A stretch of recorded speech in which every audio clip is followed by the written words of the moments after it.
Welcome to our very first interview with a songwriter, and we have with us, well, my name is Mark McNeil. This is Lori Yates. Yes, let's hear it for Lori. And what we're hoping here today is to learn a little bit about how you go about writing songs. And but why don't we go back? How did music first come into your life? Well, I didn't come from a musical family in a sense of my folks didn't play instruments, but they were big record collectors and always had dance parties. My mom was a big Johnny Rivers fan, Johnny Cash, Chuck Berry. My mom, grew up on Elvis, saw Elvis at Maple Leaf Gardens, and so she really was a big music lover, and they'd have sort of these big drunk dance parties.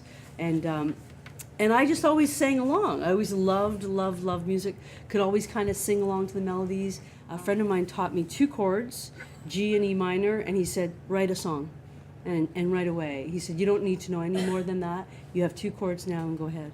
And so I did. So you were able to write songs right off the bat. Yeah. You didn't struggle in the beginning. Well, I probably did, but I didn't. I didn't have anything to compare it to, so I just thought, well, I can do this. Plus, Right. as we often do, just melodies in your head, right? And you don't know what the chords are, you just have the melodies, and right? So it was years later that I'd work with people and they could put the chords to those melodies. Mm-hmm. Yeah, but it was just, I just let it, I don't know, I didn't think about it much, really. Just So in did those it. early days, how did you go about writing songs? Always with a guitar. Always, I kept a dreaded journal, which I still have. I started with journals back then when I was 18. So I have a lot of self-centered dribble. I look back on it now, I'm like, oh my God. But it's great to have. It's great to see how my handwriting is. Now my handwriting is atrocious because all the phones, right? The computer. So what do you think makes a good song? Well, for me, melody and words. Simplicity. I'm drawn to simplicity. I'm drawn to words that are very economical. So they say it in a very short time in an easy way that's relatable. My goal always, I think, at one point I was trying to be a very sophisticated songwriter, but that's not where I do love those kind of songs, but I don't write those kind of songs. So my goal has always been to pare it back, and get it as simple as possible and as effective as possible. You guys probably know this too, is that, sometimes you'd see a band, right? You could always tell how mature or immature the bass player is by how many notes he's playing, okay? So the immature bass players are playing a million notes. The mature great ones are playing the root 5, 1, 2, and they leave the holes and they leave the space and they have the confidence, right? So that's kind of where I've been striving for, and striving to put it in a context of like country poetry to country music, like Hank Williams, like Townes Van Zandt. I'm not saying I'm that caliber writer, but the simplicity where it just, within that form. Yeah. So you do a lot of trimming of words as the song develops, would you say? Sometimes, yeah. Sometimes I do. I find I get so close to my songs that sometimes it's hard to edit because I can't see the forest for the trees. So sometimes when working with other songwriters, I learned so much. One of the things I really learned is that sometimes we try to cram a lot of ideas into one song, or in all actuality, you could make 3 songs out of any one of those ideas and round them out, right? So that's always, yeah, go ahead. Well, let's talk about specific then. On your latest album, you have a song called Ghost of Josephine. Yes. First of all, where did the song start? One of those gifty type songs that literally fell out. I wrote that song in like 5 minutes. It just went bloomp, and there it was. I don't remember editing it. I don't remember really changing a word. It all kind of just fell out completely. That doesn't happen all that often. Where did it? Where did it come from? No, where did it happen? Like, were you on the train or were you driving? I must have been at home. I think. No, Well, I was at home. I had a guitar. Yeah. See, the Okay, thing is, that I'm gonna fiddle with my guitar and I'm in writing mode, my phone recorder is on immediately. I don't miss it anymore because I used to trust my memory. I don't anymore. Plus, often the first ideas that come out, I'm like, oh, I'll remember that, and I don't. So I think I probably had my phone on right away. Let's go a You different know? way. When you started that song, did you know what the story was, or did the story evolve at the same time as the song? The story evolved at the same time. Like I knew that I liked murder ballads, right? That kind of genre in country music, but I didn't really set out to kind of, okay, I'm going to write a, which I do sometimes, right? As writers, we often will say, okay, I like this kind of song. I'm going to write this kind of song. But I didn't with that one. That one just kind of fell out. Like it fell out. So Complete. at what point in the process did the title present itself? I think maybe I was searching for a name, and I do have a friend named Josephine, who's really like a good girl in this song. Wouldn't murder anybody. She's not such a well. She gets murdered, right? But like so it was a, and I've been a big fan of Josephine Baker for years, right? Right. The dancer who was in Paris in the 20s and stuff.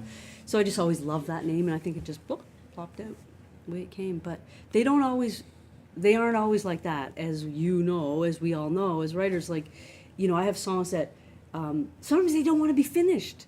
They're like errant little kids, right? And they just don't want to be finished. And I had one recently, I think this year, that finally, 20 years later, finished it. Well, Right? so in that particular song, you didn't do any rewriting. It was, Nope. It was right there. but that's not usually the case, though. Not usually. No, not So usually. how much that lucky. revising would you typically do? A bit, quite a bit. Like, it just depends on. I get a little precious. I'm always trying to tell my songwriters not to about what comes out first, right? Because I think the creative process and the editing process are two different things, and you can't edit while you're creating. So you've got to let all the ideas come out, set that aside, and then go back and then get your critical eyes on it and in the editing mode, right? And then you get rid of the crap that's extraneous and that you're repeating yourself, the ideas that you're repeating. So I don't know, like looking back on it, it seemed to be fairly, I don't know, I didn't do a lot of editing on this one at all. There's been others that have reams of paper right on it. Well, take me through the production process then, too, and how it developed into the recorded work. Well, it's really a simple riffy thing, right? Which you can hear. I knew I wanted it sparse and ghosty and kind of heavy, right? So when it came time to record it, I had demoed it a couple of times, a couple of different studios, a couple of different sets of musicians. When I ended up recording it finally, the recording that made it on the record, it was with my old band, my old Toronto band called Hey Stella, which is Basil Donovan, who plays in Blue Rodeo, David Baxter, Michelle Joseph, and I played with them for years before I moved here. But then once I moved here, and I was here for a while, I'm like, I'm not making it back to Toronto so much. I'm not playing with these guys, and now I'm playing with all the Hamilton guys. So it's very sort of a sparse production with a heavy bottom end. Well, why don't you play a little bit Oh, so people, okay. you know. I'm hoping to not remember the words. You have the words. No, sorry. That's so bad. Well, I eh? actually have something. You're like, I wrote the song and I can't remember the words.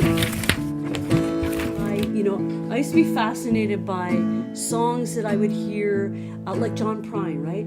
Angel from Montgomery. He's speaking in first person in a woman's voice, and I'm like, oh man, that's poetry, right? That's fiction. Like there it is. It's just in song form. So I kind of did that with this because I'm in a male Yes. voice, right? Grew up mean, wild and hard, like a chained up dog in the old rail yard.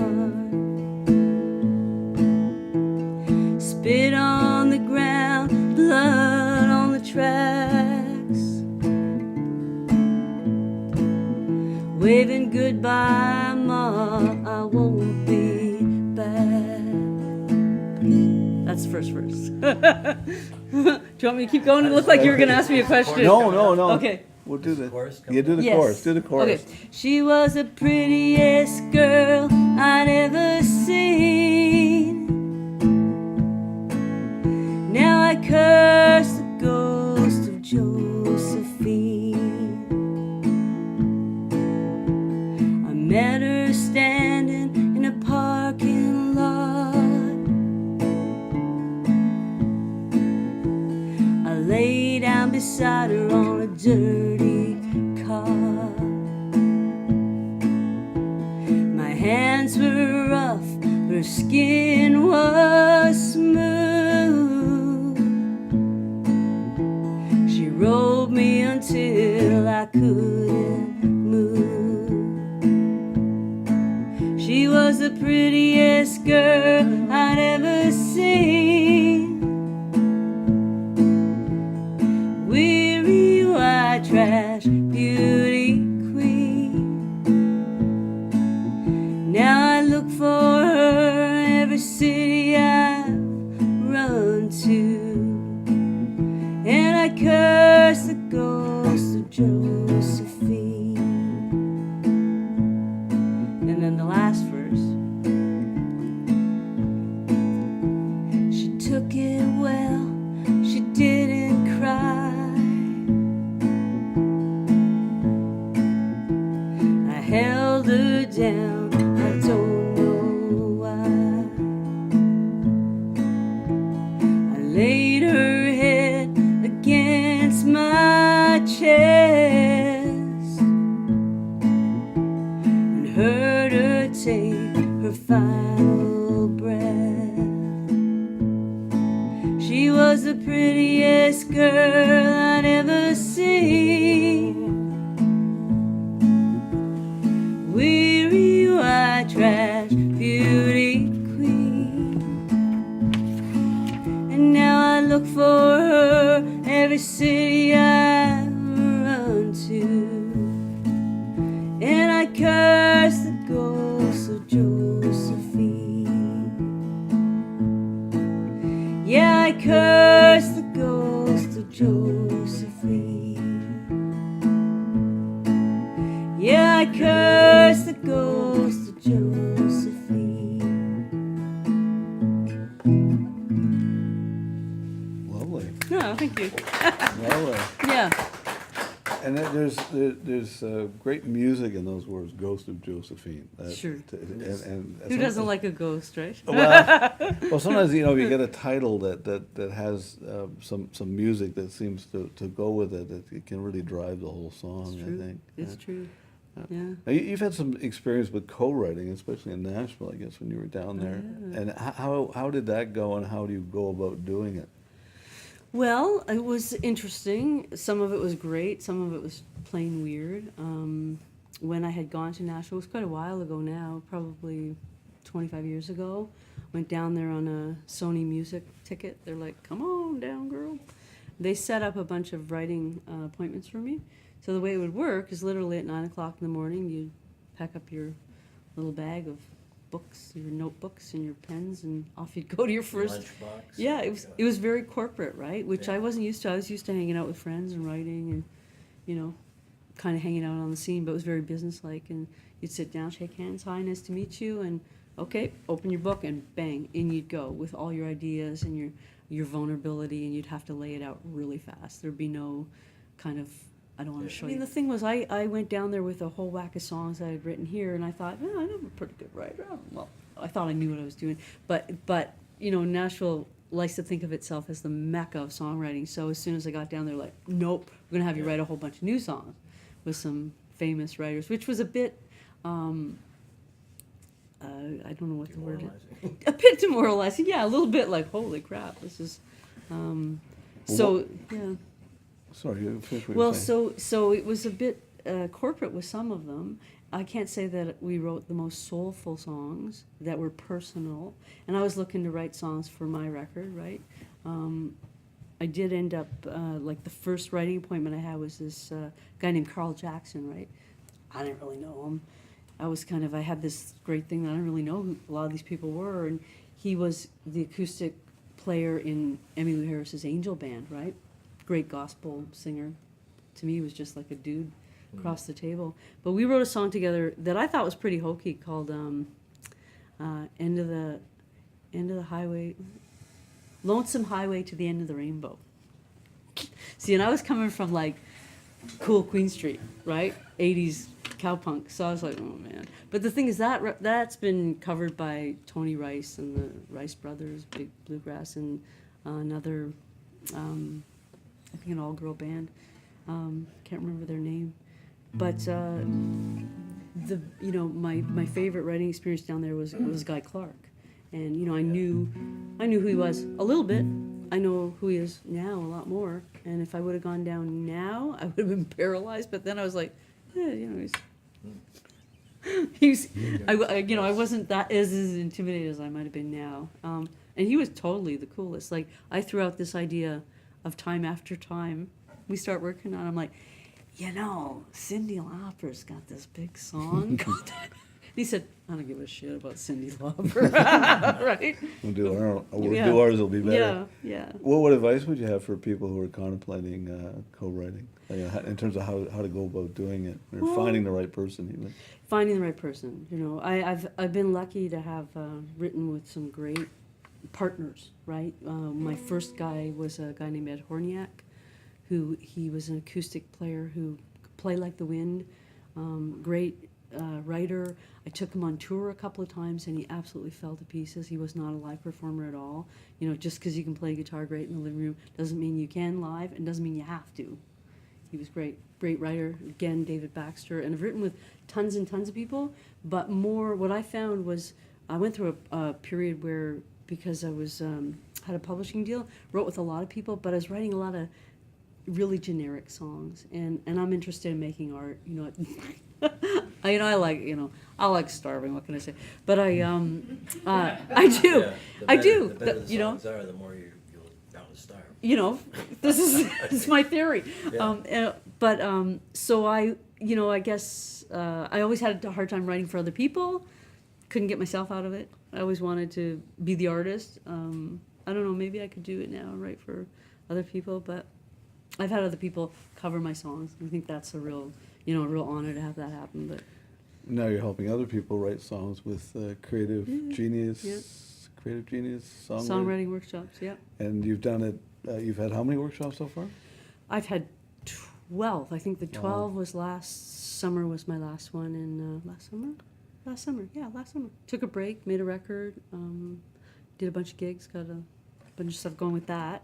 And since, it's funny, right? Because, and I moved, so I'm not on my place on Queen Street anymore. And so how do you go about the sessions? well, I thought, I sort of had a brainstorm about, like, if I was a songwriter and I wanted to, get my, get out there and what might be maybe some of the roadblocks that might hold me up, right, when I was first starting. And one of them might have been, I got asked a lot about songwriting advice or vocal advice, and I always say, like, I'm not a vocal teacher. A vocal teacher really needs to know what they're doing. But I am a performance coach because I've been performing live for a long time, right? And I still am very active playing and love it. So I just thought, well, what studio? That might be people might not know what studio to go to, and then they might not, be able to get a gig in town because they're not known. So I thought, well, I'll put together this workshop as a 4-week group workshop where, what I focus on in the workshop is not about chord structure, not about where you're going to sell your songs afterwards. I don't know how any of that stuff works. The chord stuff I do, but that whole business end of it, it's changed so much I don't think it exists anymore. I don't focus on that. What I focus on is the psychology behind writing and dealing with your inner critic, dealing with the blocks that you have, why you don't write, why we don't follow our dream, all the crap we tell ourselves. And it's sort of huge, right? So a lot of people have come through the workshop with this dream of wanting to write. And when you take the workshop, it's 4 weeks group work, about 6 people in the workshop, and then I do a one-on-one with you, kind of look at your songs very non-critically, but at the same time critically. We go in the studio for an hour, you record your songs, and then we do a live gig. And that's all within 6 weeks. I set that all up. So when you start the workshop, you know in 6 weeks you're going to do a gig. And it happens, right, Sarah? And there you go. And I've honestly, it's like this awakening for people. Like I've had people crying in my one-on-ones, like many. You know, probably one of the most remarkable stories was an 81-year-old fellow who he came to me and said, Lori, I wanted to write songs since I was 18 years old, but my mom told me that music was not for me. So, and there he was, and he did it, and he got up and did a song, and you know, so it's really a lot of people that have never performed or written have taken the workshop. Also, quite a few seasoned professional musicians that are not necessarily writers or the lead singers. And that's a whole challenge for them, right? Because they're like, you know, I'm the hot bass player, but now I'm writing the songs and I'm out front. So it's been, I love it. I really, really quite love it. So I'm about to start it again, and I'm kind of excited because I'm like, yay, I'm back. I love, you know, it's a funny thing. I don't ever want to put myself as an authority. I just have some experience with it. That's the way I look at it. Teachers often say that sometimes teaching helps them learn themselves. Have you learned anything about songwriting by teaching others? Absolutely. Yeah. I think that, you know, when I was in Nashville, one of the writers was Don Schlitz that I wrote with. He was probably the coolest. He had written The Gambler, Lucille, huge, probably, I don't know what else he's gone on to do lately, but huge songs, right? He was like, hey, Laura, the inspiration is just above your head. Just let it in. It's not such a big deal. That's one of the main things I found. It's not so precious. Like I would always be like, oh, my precious words, and it has to be this way. It's like, no, there's more where that came from. In fact, the well is really full, and you can get more. Just next. And yeah, I've really quite learned that, seeing other people do it, right? That once you're tapping into that well, it's pretty abundant. So this has been great. And Thank you. what do you think the world holds for songwriters these days? It's a much different climate out there in 2016 than it was when you were in Nashville. Yeah, is it ever? And you know, what do you see when you look out there for songwriters? Well, I think still it's the basis of popular music, regardless of the form, you know. Like Drake, he's writing songs. It's that form that he's writing in. It's not the form that I write in necessarily. I don't know about the business part of it. I think that's a bit scary, to be honest with you. You know, I was, to make a living as a songwriter, I don't know how that works. I'm trying to get a handle on it. I think a lot of people are. You know, I had this is how you might know a lot of this kind of thing, but, you know, 1,500 views on YouTube for a song is equivalent to 26 cents. Right? So you have to have a lot of views to make $20. $20? Well, you can go to Ola's and have a sandwich and a coffee, right? So I don't know about the business of it, but I always think that's the foundation. The song has to be there. The song has to be able to, you have to either be able to speak the song, mostly campfire, if a great melody. I think now in like, you know, I have a 15-year-old son and he listens to whatever, Virgin or something, 99.9. There's fantastic melodies. There's like great songs. It's just in a more maybe, you know, bit of a different form. But the melodies these days I think are great. There's a lot of really good songs. So why don't you tell people how they can sign up for Creative Genius Songwriting? Well, they can go to my website, which I am, you know, active on. It's www.laurieyates.com. And I think in about 2 weeks I'm going to start up a workshop again, or at least start to put the feelers out, see if anybody's interested. I do have this great new space that, you know, it's different for me being out of my house. I usually did it at my big old house on Queen Street, but now I live the sleepy West Mountain. And so I had to be back downtown. You know, my friend's like, well, you can take the girl off the street, but you can't take the... It's kind of true. I'm like, oh, no, I have to be, you know, around some grit, right? Can't be all nice. I need something to write about. So, yeah, so you can there or talk to me. Where will it be? Where's the studio? Well, the studio It's on Wilson Street. Let's just Wilson leave it there. Street, okay. I'll just leave it at that for now. Not too far from here. Right around the corner, really. Yeah.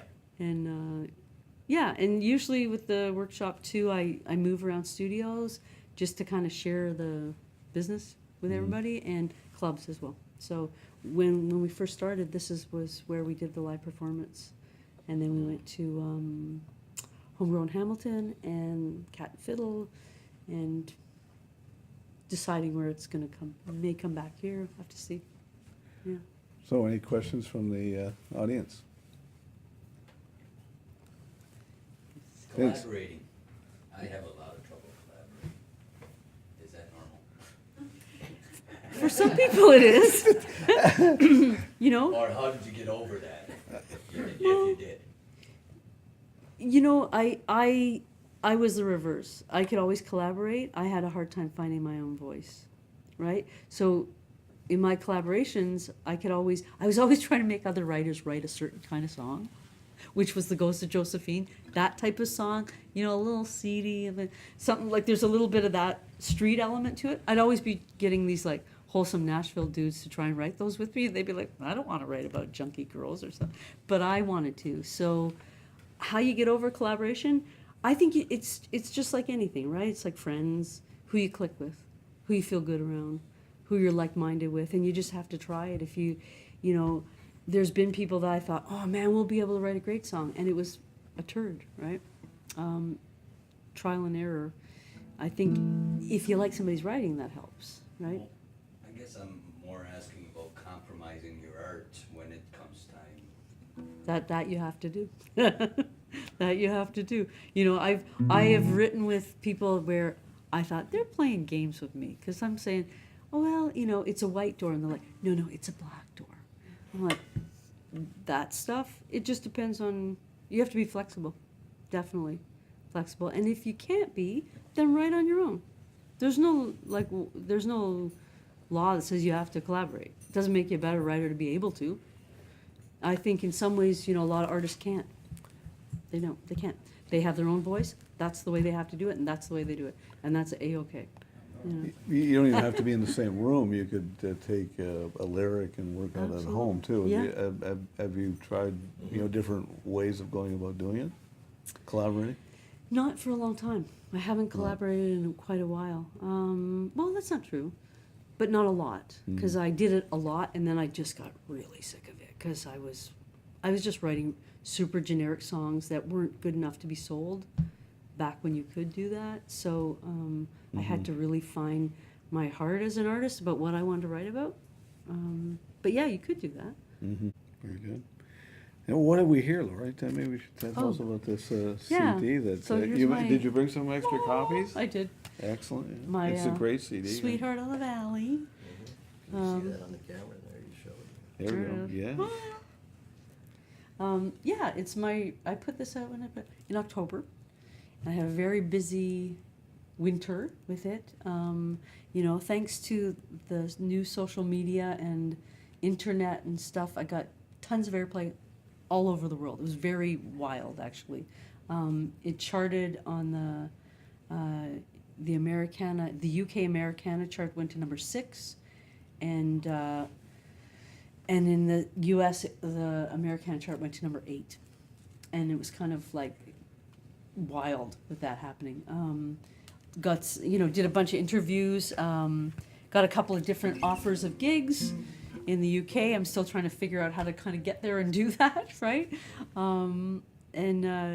Yeah, it was a great, I got a lot of people like, it took you 7 years, man, 7 years in between, so what's the 7 years? I'm like, is that a long time? Yeah. Like, I'm like, so finally I started, like, my thing is that I always want to tell the truth a little bit, right? I can get a little blunt at times too, but I'm like, I don't know, man. But like the records I make, they cost about 10 grand. I said, I didn't have an extra 10 grand. I have a family and a day job as 99.9 Canadian artists do, and I said, I just didn't really have it kicking around. And, I didn't want to say that at first, right? I just wanted to be, oh, well, it's like, well, no, it was a financial thing, actually. And I wasn't quite sure artistically what I wanted to do, but once I did, it kind of came together very quickly, and recorded the record in like 3 days, and it was done, kind of thing. I went into that recording with maybe 40 songs to choose from, which they weren't all good, but there were some good ones, So instead of waiting another 7 years and looking for another 10 grand, I'm just gonna make another record, and I'm gonna figure it out as I go. And I'm starting like a couple of months from now. I'm on the express train now. Because I'm like, well, I don't know how much time. Don't want to wait another 7 years. Yeah. I don't know where anybody's gonna be. So, right? Yeah. Yeah. Right? Yeah. Oh, all right. Yay! Well, thank you. Thank you very much. Thank you. Fabulous. Thanks for.